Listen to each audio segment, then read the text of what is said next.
Hi friends, நம்ம சேனலை இப்போ தான் ஃபஸ்ட் டைம் பார்க்குறீங்கன்னா மறக்காமல் நம்ம சேனலை சப்ஸ்கிரைப் பண்ணுங்கள். கூடவே பக்கத்தில் இருக்க பெல் ஐக்கானையும் கிளிக் பண்ணுங்கள். வாங்க ஃப்ரெண்ட்ஸ், வீடியோக்குள்ளே போகலாம்.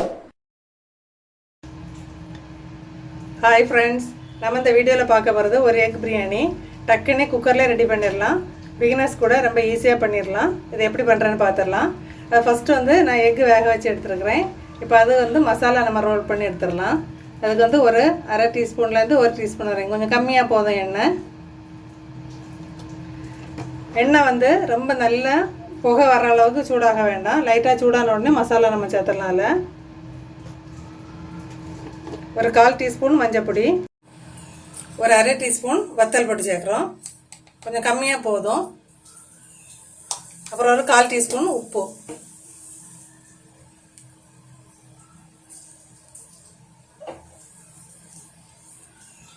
இப்போ இதில் வேக வச்ச எக்கு நம்ம சேர்த்துடலாம். எக்கு லைட்டாக கத்தி எடுத்து லைட்டாக கீரை எடுத்துருக்குறேன். இப்போ அதில் சேர்த்துடலாம். நம்ம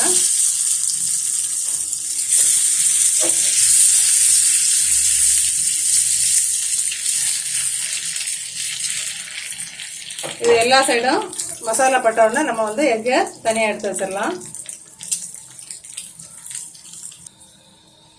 இப்போ நம்ம பிரியாணி வைக்கிறதுக்கு அரிசி இந்த மெஷரிங் கப்புக்கு 2 கப் அரிசி எடுத்து ஒரு 20 நிமிஷம் தண்ணியில் ஊற வச்சு வச்சுருக்கிறேன். இப்போ நம்ம பிரியாணி வச்சிடலாம். இப்போ அதுக்கு குக்கரை நம்ம அடுப்பில் வச்சாச்சு. இப்போ இதில் ஒரு 2 ஸ்பூன் நெய்யும் 2 ஸ்பூன் எண்ணெயும் சேர்க்க போகிறோம்.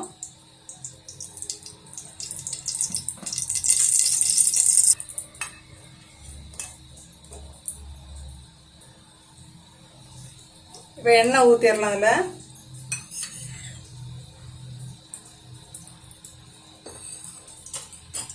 இப்போ எண்ணெய் நெய்யெல்லாம் சூடானோடனே நம்ம இந்த மசாலாலாம் அதில் சேர்க்க போகிறோம்.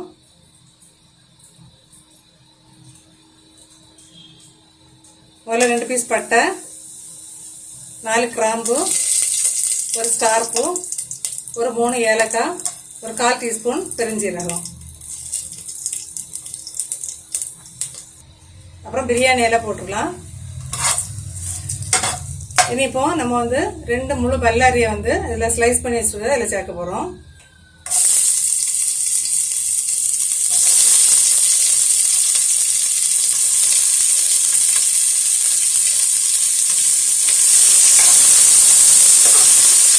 ஒரு நிமிஷம் லேசாக வதக்கி விட்டுடலாம். பல்லாரி வதக்குறதுக்காக ஒரு 1/4 டீஸ்பூன் உப்பு சேர்க்குறேன்.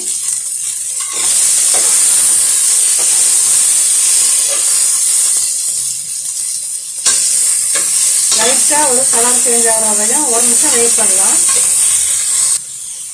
ஆனியன் பாருங்கள், லைட்டாக கலர் சேஞ்ச் ஆகி கொஞ்சமாக இந்த அளவு வெந்தாச்சு. கண்ணாடி பதம் வந்தாச்சு. இந்த டைமில் நம்ம தக்காளி கொஞ்சம் சேர்த்துடலாம்.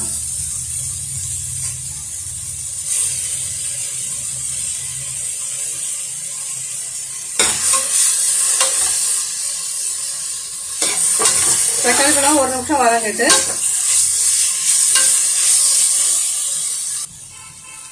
இப்போ 2 பச்சை மிளகாய் சேர்த்துடலாம். பச்சை மிளகா லைட்டாக கீறி அப்படியே நம்ம சேர்த்துடலாம். இனிப்போ இஞ்சி பூடு பேஸ்ட்டு சேர்க்கலாம். 1 டீஸ்பூன் இஞ்சி பூடு பேஸ்ட்டு. இதுவும் போட்டு நல்லா கொஞ்சம் வதக்கிடலாம்.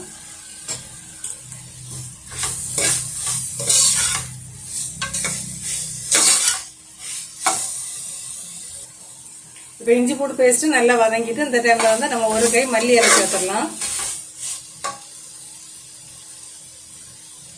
சப்போஸ் உங்களுக்கு புதினா இலை பிடிக்கும் அப்படின்னா அது கூட சேர்த்துக்கலாம். நான் இப்போ மல்லி இலை மட்டும்தான் சேர்த்துருக்குறேன்.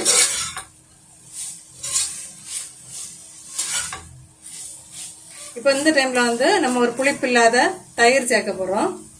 1லேருந்து 1.5 டீஸ்பூன் சேர்த்துடலாம்.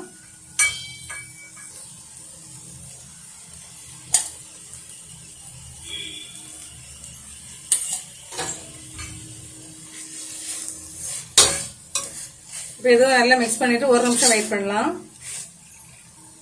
இப்போ நம்ம மசாலாலாம் சேர்த்துடலாம். ஒரு அரை டீஸ்பூன் மஞ்சள் பொடி, 1/4 டீஸ்பூன் வத்தல் பொடி, 1 டீஸ்பூன் மல்லிப்பொடி. இப்போ இதுவுமே அதில் சேர்த்து நம்ம மிக்ஸ் பண்ணிடலாம்.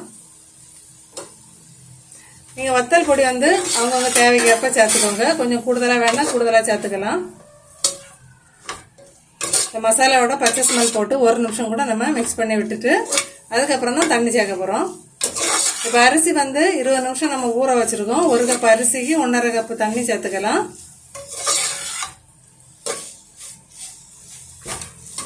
நம்ம வந்து உப்பு இன்னும் எதுவுமே சேர்க்கல, இனிதான் உப்பு சேர்க்கணும். ஃபஸ்ட்டு வந்து அந்த வல்லாரி வந்து வேகிறதுக்காக வேண்டி கொஞ்சமாக சேர்த்துருக்குறோம்.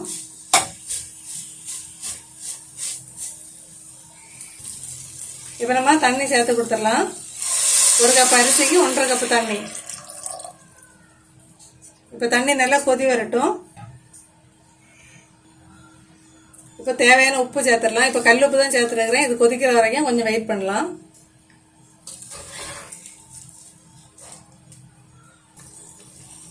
இப்போ தண்ணி நல்லா கொதி வந்துட்டு இந்த டைமில் வந்து நீங்கள் உப்பு செக் பண்ணிக்கோங்க. ஏன்னா கரெக்டாக தான் இருக்குது. ஃப்ரெஷ்ஷான கருவேப்பிலை இருந்து அப்படின்னா கொஞ்சமாக இதில் சேர்த்துக்கலாம். இப்போ இனி நம்ம வந்து அரிசியை சேர்த்து கொடுக்க போகிறோம்.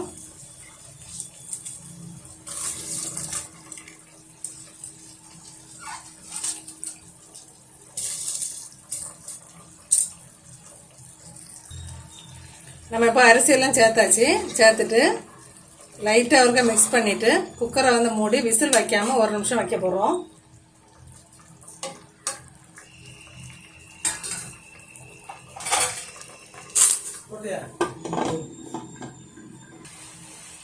இப்போ நம்ம ஒரு 3 நிமிஷம் விசில் வைக்காமல் வச்சுருந்தோம். இப்போ பார்க்கலாம் ஓப்பன் பண்ணி.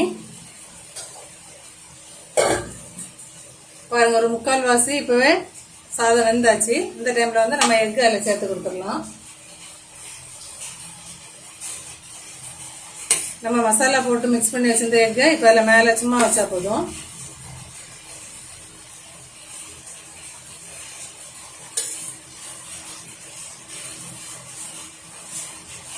இனி வந்து நம்ம குக்கரை மூடி ஒரு 5 நிமிஷம் வைக்கணும். அடுப்பு வந்து சிம்மில் வச்சுட்டு ஒரு 5 நிமிஷம் வச்சுக்கலாம்.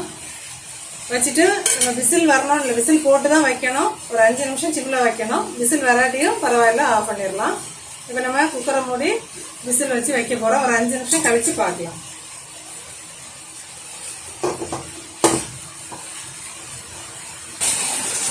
சூப்பராக மழை பெய்யுது பாருங்க. நம்ம பிரியாணி ரெடி பண்ணுறதுக்குள்ளாடியே அப்படியே ஒரு ரவுண்டு மழை பார்த்துட்டு வந்துடலாம்.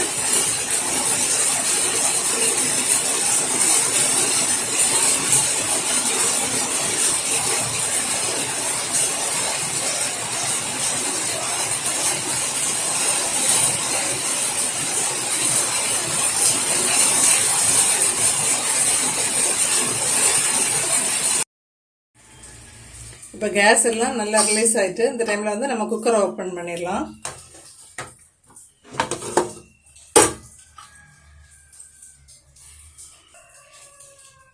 பாருங்க, பிரியாணி நல்ல உதிரி உதிரியாக சூப்பராக ரெடியாக இருக்குது. பாருங்க, நல்லா வெந்து சூப்பராக ரெடி ஆயிருக்கு. பாருங்க, குக்கரில் அடி பிடிக்கவே இல்லை. சூப்பராக உதிரி உதிரியாக அழகாக ரெடி ஆயிருக்கு. இப்போ நம்ம பிரியாணியை சர்வ் பண்ணிடலாம். இதே அளவில் ட்ரை பண்ணி பாருங்கள். ரொம்ப ஈஸியாக பிகினர்ஸ் கூட பண்ணிடலாம்.